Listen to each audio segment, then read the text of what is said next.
You're watching CBS News Los Angeles, The Rundown. Hello, I'm Juan Fernandez. Here's a look at your top stories. President Biden's son, Hunter Biden, has pleaded not guilty to federal tax charges right here in Los Angeles. KCAL News reporter Danya Backus is live outside the downtown LA courthouse with the details for us. Danya. Good afternoon, Juan. Hunter Biden's court appearance, it was his first one in California, started about 1 o'clock this afternoon and would lasted only about 30 minutes, with him entering a not guilty plea on all 9 counts. Hunter Biden's legal troubles brought him back to court in California to be arraigned on federal tax charges. Thursday, he pleaded not guilty to 3 felony and 6 misdemeanor offenses. A plea deal to avoid prison fell apart last summer and was followed by an indictment accusing the president's son of a 4-year scheme to avoid paying at least $1.4 million in taxes. Prosecutors say he used that money to fund a lifestyle that included drugs and alcohol. Hunter Biden has talked openly about his drug addiction during the time period covered in the indictment, and he admits he was irresponsible with finances in those darker times. His court appearance comes a day after he paid a surprise visit to Capitol Hill. Anything you want to say to the committee? His arrival interrupted a hearing where lawmakers were weighing whether to hold him in contempt of Congress for defying a subpoena. He has accused right-wing lawmakers of trying to destroy his reputation. They've ridiculed my struggle with addiction, they've belittled my recovery, and they have tried to dehumanize me, all to embarrass and damage my father. In the California tax case, Hunter Biden's attorney says the special counsel who handled the case bowed to Republican pressure. If convicted, he could face up to 17 years behind bars. And the judge set the trial date for June 20th, though there will be several pretrial and motions hearings in between that time. Juan? Danya, before you go, what are the terms of Hunter Biden's release? Hunter Biden's conditions of release are the same as in Delaware. He has been released on his own recognizance on the conditions of no possession of firearms, no alcohol, no illegal drugs or marijuana, and supervision by pretrial services. All right, Danya Backus reporting live for us. Thank you so much for that. And now to this, crashing into a pursuit in Pomona this afternoon. CHP, Rialto Police, and Pomona Police still on the scene. This all started at a Rialto car wash. Officers say the driver slammed into the gate and then took off when they tried to stop him. Then at one point, the driver sideswiped another car but kept going. The driver then veered to an opposing lane of traffic and hit that red car you see there. We spoke to that innocent driver just moments ago. Just feeling some hip pain at the moment, hip pain and some leg pain right now. Other than that, you're going to go to the hospital? Yeah. Okay. So frightening. Yeah, it's quite a shock. Were you going to work? Yeah, I'm on my way to work right now. Well, right now, Mission Boulevard is closed at the on and off ramps to the 71. One person is dead after a fire rips through an apartment complex in Cypress. KCAL News reporter Michelle Geely is working on that story this afternoon. I'm at this condominium complex in Cypress where there was a very, very sad story, a sad ending, but also something really uplifting and kind of amazing. It happened in this unit behind me. You can see the burn marks on this front door area and the windows broken out. Several windows broken out. So one of the members of the Homeowners Association tells me that an older gentleman who's owned this condominium for many years, he lives here and has a relative caring for him. This is the unit that caught fire.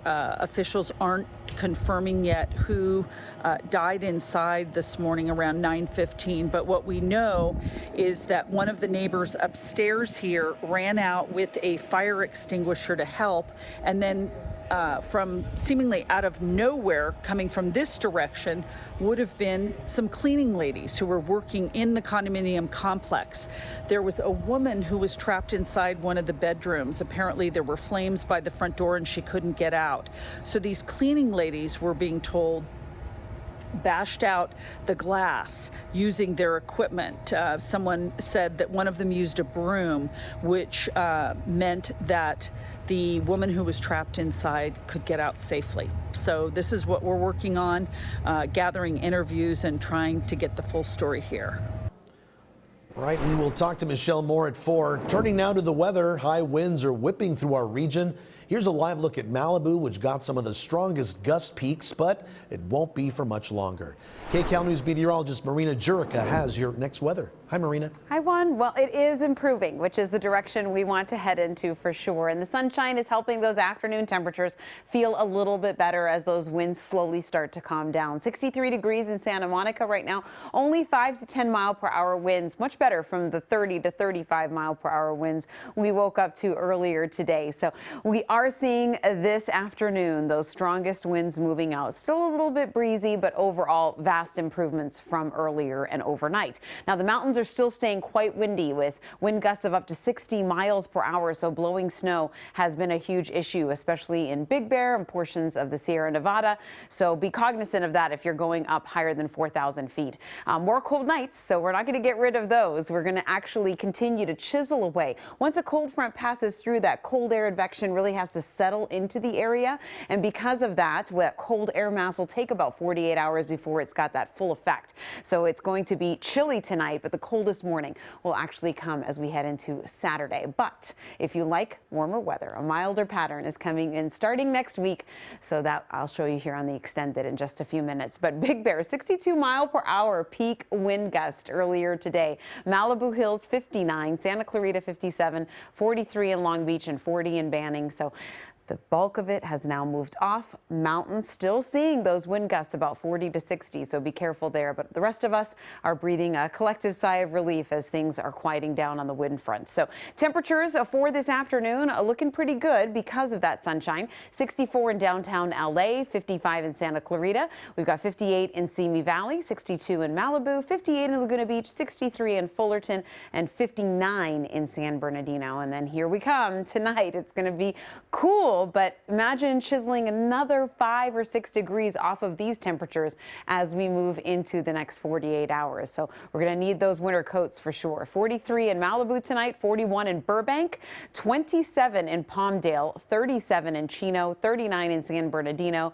45 in Laguna Beach, 43 in both Pasadena and Fullerton. So looking at the extended, pretty static as we head into the next few days. All the way through the weekend, we'll see low to mid 60s for highs, and then we'll see low 40s with some upper 30s mixed in, especially on Saturday morning. That's going to be our coldest morning, and we see our coldest temperatures right at sunrise. And then as we progress into next week, we chisel that cold air mass out of the way, and we get a much milder air mass as high pressure takes over, and we'll see flirting with 70 by the time we head into the middle of the week next week, and those overnight lows getting close to 50. So a little bit of something for everyone, but I hope everyone stays warm over the next few mornings, Juan. All right, and 70 sounds so good too. Marina, thank you. All right, take a look at this. The Highway Patrol posted this video on Facebook showing a big rig truck sliding along Interstate 80 over Donner Summit. The CHP says the truck's brake lines froze up, causing it to lock up. Officers were able to get the driver over to a safe location. Meanwhile, the San Diego Zoo, they're celebrating the recent births of 4 monkeys, 2 squirrel monkeys, 1 red tail, and a DeBraza. It's the first time in 26 years the zoo welcomed a DeBraza monkey baby. The babies were all born between October and December, but zoo guests can now see them and with their mothers in their very own habitat. This has been CBS News Los Angeles, The Rundown. Thanks so much for joining us. I'm Juan Fernandez, and we'll be back live right here at 4 o'clock on CBS News Los Angeles.